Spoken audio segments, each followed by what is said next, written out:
नमस्कार, मी आबा शिंदे. आपण बघत आहात माझ्यासोबत JNCCT न्यूज आणि कॅमेरावर आहे मयूर सांगोळे, त्याचप्रमाणे सुमेध जिरवणकर. चौथ्या टप्प्यामध्ये मराठवाड्यातल्या 3 मतदारसंघासह महाराष्ट्रातल्या 11 मतदारसंघांचं मतदान पार पडलेलं आहे. आपण या मराठवाड्यातल्या 3 लोकसभा मतदारसंघाच्या संदर्भात या व्हिडिओमध्ये चर्चा करणार आहोत. त्यामध्ये बीड, जालना आणि संभाजीनगर अर्थात औरंगाबाद. बीड लोकसभा मतदारसंघापासून आपण सुरू करूयात. बीडमध्ये महायुतीच्या उमेदवार भाजपच्या राष्ट्रीय चिटणीस पंकजा मुंडे यांच्या विरुद्ध महाआघाडीचे राष्ट्रवादी काँग्रेस शरद पवार या गटाचे बजरंग बाप्पा सोनवणे यांच्यामध्ये ही लढत होत आहे. एक मूळ गोष्ट लक्षात घेतली पाहिजे की मराठवाड्याची निवडणूक ही मराठा विरुद्ध ओबीसी या पार्श्वभूमीवर होतीये आणि तीच लाईन या बीड मतदारसंघामध्ये देखील अधोरेखित झालेली दिसते. साधारणपणे ओबीसीचं मतदान जसं मराठ्यांचं मतदान हे मराठा उमेदवाराच्या पाठीशी गेलं किंवा ओबीसीच्या विरोधात गेलं, त्यामुळे अर्थातच ओबीसीचं मतदान एका ठिकाणी एकवटलं गेलं. साधारणपणे असं म्हणता येईल की या ठिकाणी ध्रुवीकरण झालेलं आहे. त्याचबरोबर जसं मी सांगितलं होतं की पहिल्या टप्प्यामध्ये जी टेम्पलेट सेट झालेली होती महाराष्ट्रामध्ये की बहुजन, मुस्लिम आणि दलित ही मतं काँग्रेसच्या बाजूने जात आहेत किंवा महाआघाडीच्या बाजूने जात आहेत, तोच ट्रेंड या बीड मतदारसंघात देखील बघायला मिळाला. दलितांची मतं मात्र एक गठ्ठा महाआघाडीच्या बाजूने गेलेली नाहीत, ती वंचित बहुजन आघाडीच्या बाजूने जाताना दिसतात. विशेष करून प्रकाश आंबेडकर यांचे जे अनुयायी आहेत ही मतं ही सरसकट तर या वंचित बहुजन आघाडीकडे जात आहे. एकंदर प्रचार यंत्रणा दोन्ही उमेदवारांनी चांगल्या पद्धतीने राबवली होती. मोठमोठ्या नेत्यांच्या सभा तिथे झाल्या. त्या ठिकाणी अजित पवारांची सभा झाली, त्याचबरोबर तिथे मोदींची सभा झाली. इकडे राष्ट्रवादी काँग्रेस महाआघाडीच्या वतीने शरद पवारांची सभा आंबेजोगाई इथे झाली, अमोल कोल्हेंची सभा आष्टी इथे झाली, त्याचबरोबर कराळे मास्तरांची देखील सभा झाली आणि बजरंग बाप्पा सोनवणे सोबत सकल मराठा समाजाचे कार्यकर्ते आधीपासूनच त्यांच्या सोबत प्रचारामध्ये होते. गावोगावी भेटी देण्यावर बजरंग बाप्पांनी भर दिलेला होता. तर पंकजा मुंडे यांची प्रचाराची प्रमुख धुरा ही धनंजय मुंडे यांनी सांभाळलेली होती आणि म्हणून हा सामना अत्यंत तुल्यबळ झालेला दिसतो. मात्र बजरंग बाप्पा सोनवणे या महाविकास आघाडीच्या उमेदवाराला सकल मराठा समाजाची मतं, त्याचबरोबर मुस्लिमांची मतं आणि काही दलितांची मतं अशी त्यांची जी गोळाबेरीज होते. त्या उलट पक्षी ओबीसीचं मतदान देखील काही प्रमाणामध्ये विभाजित झालेलं आहे. काही मोठ्या प्रमाणात ते पंकजा मुंडेंकडे जाताना दिसतंय, तर काही भाग त्यातला हा बजरंग बाप्पा सोनवणेंना सुद्धा गेलेला दिसतोय.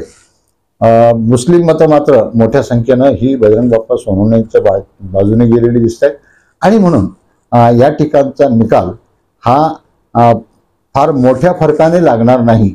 आज तरी बजरंग बाप्पा सोनवणे त्या ठिकाणी निवडून येताना दिसत आहेत. त्यानंतर आपण विचार करूया जालना मतदारसंघाचा. जालना मतदारसंघामध्ये 2009 पासून सातत्यानं त्या ठिकाणी रावसाहेब दानवे हे लोकसभेमध्ये जालना मतदारसंघाचं प्रतिनिधित्व करतायत आणि त्याचबरोबर ते केंद्रामध्ये रेल्वे राज्यमंत्री देखील आहेत आणि इतक्या वर्षाचा प्रदीर्घ अनुभव असल्यामुळे त्यांचा जनसामान्यांमध्ये आणि सामान्य माणसापर्यंत रूट लेवलपर्यंत त्यांचे खूप चांगले संबंध आहेत. सामान्यांमध्ये मिसळणे, गावरान बोलीभाषा आणि त्या भागातली बोलीभाषेतून ते संवाद साधत असतात, त्यामुळे सर्वांना ते आपलेसे वाटतात. अर्थात इतक्या दिवसाचा राजकीय अनुभव, त्याचबरोबर मंत्रिपद, केंद्रातलं मंत्रिपद, यामुळे रावसाहेब दानवे हे तुल्यबळ उमेदवार आहेत. सुरुवातीपासून त्यांचं पारडं जड मानलं जात होतं, परंतु त्याचबरोबर त्या ठिकाणी साबळे हा साबळे जो उमेदवार होता याला आधी वंचित बहुजन आघाडीनं तिथे पाठिंबा उमेदवारी दिली होती. त्यानंतर वंचितने ती उमेदवारी काढून घेतली. साबळे यांनी अपक्ष उमेदवारी तिथे ठेवली आणि मराठा आरक्षणामध्ये ते सहभागी सक्रिय असल्यामुळे मराठा समाजाची मतं आपल्याला मिळतील असा त्यांचा होरा होता.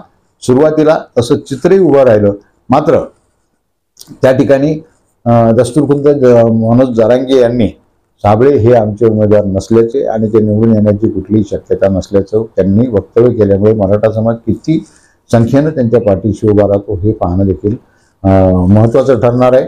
त्याचबरोबर प्रतिस्पर्धी महाआघाडीचे काँग्रेसचे उमेदवार डॉक्टर कल्याण काळे हे 2009 मध्ये अवघ्या 8,000 मताच्या फरकानं रावसाहेब दानवे यांच्या विरुद्ध पराभूत झालेले होते. यावेळी पुन्हा त्यांना उमेदवारी देण्यात आली आणि रावसाहेब दानवे यांच्याबद्दलची नाराजी, त्यांची अँटी इन्कम्बन्सी याचा बराच फायदा कल्याण काळे यांनी उचललेला दिसतो.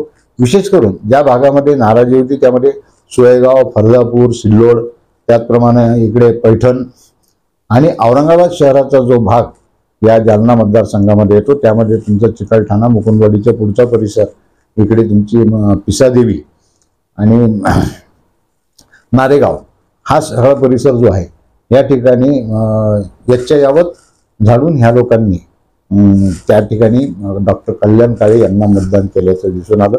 जालना शहरामध्ये दानवेंचा प्रभाव जास्त आहे, मात्र त्या ठिकाणी देखील मुस्लिम मतं, दलित मतं आणि काँग्रेसची मतं ही मतं डॉक्टर कल्याण काळे यांच्या बाजूने गेली. भाजपची यंत्रणा मोठ्या प्रमाणावर तिथे कार्यरत होती, मात्र रावसाहेब दानवे हे वाचाळवीर म्हणून ओळखले जातात. बऱ्याच वेळेस त्यांची जीभ घसरते, मग ती पुलवामाच्या तुमच्या जवानांच्या शहीदाच्या बाबतीत असेल, त्यांनी त्यांचा उल्लेख अतिरेकी असा केलेला होता, किंवा शेतकऱ्यांच्या बाबतीत त्यांचं जे वक्तव्य होतं तुरीच्या संदर्भामध्ये, आणि अशी जी काही त्यांची वक्तव्य होती. मनोज जरांगेच्या बाबतीत देखील त्यांनी जे वक्तव्य केलं होतं की त्या जरांगेच्या तोंडाला तुतारीचा वास येतो. तर ह्या सगळ्या त्यावेळेसचे जे विस्मृतीमध्ये गेलेले व्हिडिओ होते, विरोधकांनी ह्या प्रचारादरम्यान हे व्हिडिओ वापरून घेतले आणि समाज माध्यमामध्ये ते पुन्हा त्या मतदारांना ती ओळख, त्याची आठवण करून दिली. ते व्हिडिओ मोठ्या प्रमाणावर व्हायरल झाले. पाकिस्तानने आपल्या देशातले 40 अतिरेकी मारले. काळाचा तुरीचा गोणा ते आम्ही पाहू. सगळी 1 लाख टनाला खरेदी दिली आता पुन्हा परवा, तरी रडतेच झाले.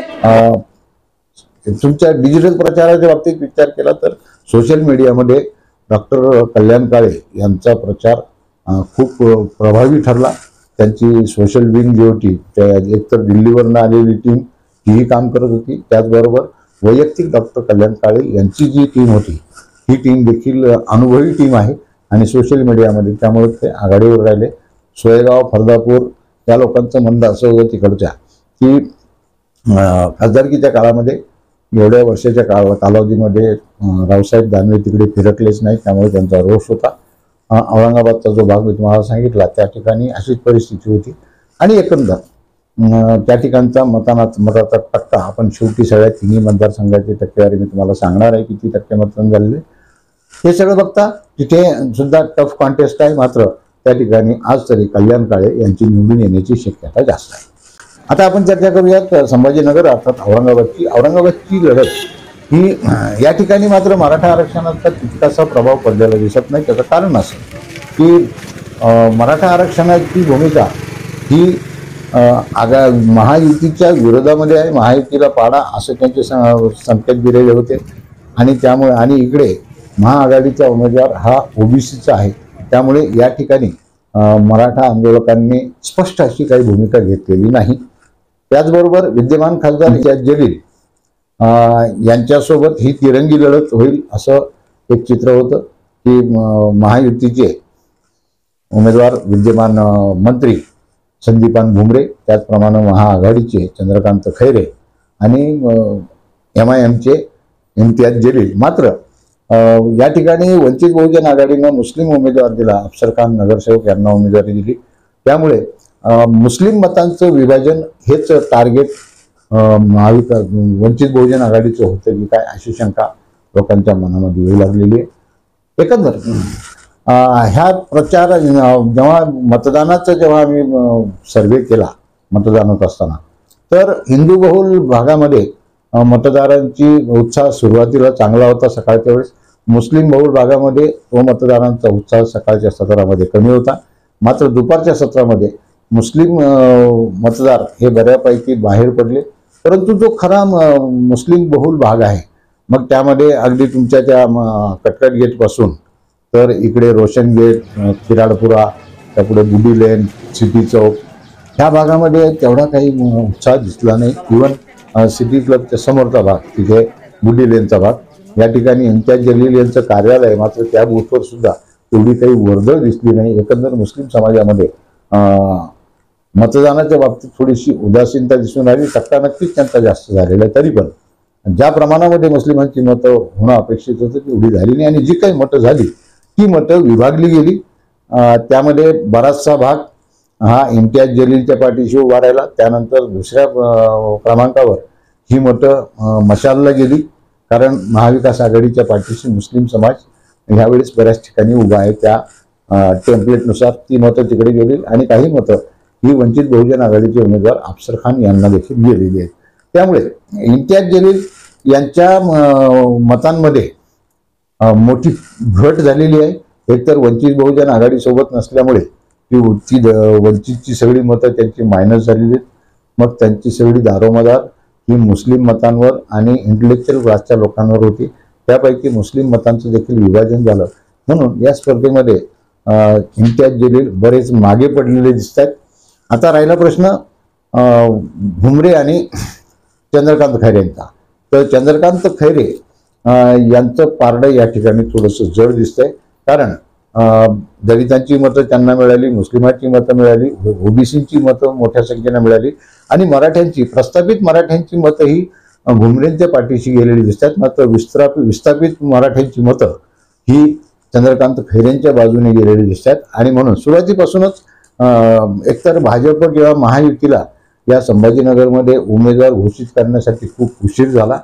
इथे अपेक्षा होती की भाजपचा उमेदवार येईल, मात्र भाजपचा उमेदवार आला नाही. ती जागा शिंदे सेनेला सोडण्यात आली आणि भुमरे यांना ती उमेदवारी मिळाली.